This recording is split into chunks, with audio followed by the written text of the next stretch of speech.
ছাত্ৰ-ছাত্ৰীসকল আজি আকৌ লৈ আহিছোঁ আৰু এটা important question. From an external point P, two tangents PQ and PR are drawn to a circle with center O such that angle QPR is equal to 120 degree. Prove that 2PQ is equal to PO.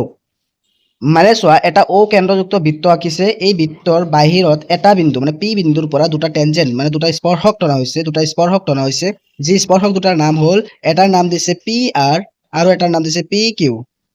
Okay, আমাৰ প্ৰমাণ কৰিব লাগে আৰু এটা বস্তু দিছে যে angle QPR এই গোটেইখিনি এংগল 120 ডিগ্ৰী হয়, এইটো দি দিছে।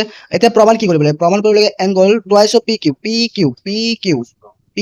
টুৱাইচ অফ PQ মানে টুৱাইচ অফ PQ, এইটো আমাৰ দেখাব লাগে, ঠিক আছে? টুৱাইচ অফ PQ সমান কাৰ সমান? PO, তাৰমানে ইয়াত এটা টানিব লাগিব আৰু।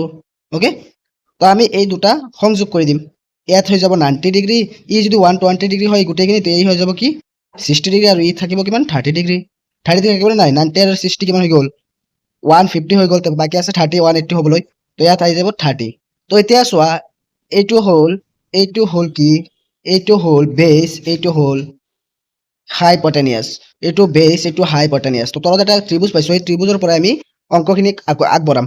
তো বেছ বাই হাইপটেনিয়াছৰ সূত্ৰ কি আছিলে? হাইপটেনিয়াছৰ সূত্ৰ কি আছিলে? কছৰ সূত্ৰত আছে, হয় নে নহয়? তো সলিউশন হ'ব যে কছ 60, এইটো যেহেতু 60 ডিগ্ৰী আছে, হয় নে নহয়? এইটো কি আছে? 60 ডিগ্ৰী আছে, তো কছ 60 ডিগ্ৰী ইজ ইকুৱেল টু বেছ বাই হাইপটেনিয়াছ। বেছ কোনটো আছিলে? বেছ আছিলে PQ বাই হাইপটেনিয়াছ আছিলে PO, ঠিক আছে? কছ 60 ডিগ্ৰীৰ মান কিমান আছিলে? হাফ। কছ 60 ডিগ্ৰীৰ মান half is equal to PQ আপন PO। বজ্ৰ পূৰণ কৰি দিওঁ, 2ৰ লগত PQ পূৰণ কৰিলে কি হ'ব? 2PQ সমান পিঅ'ৰ লগত যদি 1 পূৰণ কৰোঁ কি হ'ব? PO। এইটোতো আমাৰ প্ৰমাণ কৰিব লাগিছিলে, হয় নে নহয়? তেনেহ'লে আমাৰ কি হৈ গ'ল? প্ৰমাণ হৈ গ'ল, প্ৰুফ হৈ গ'ল। অ'কে।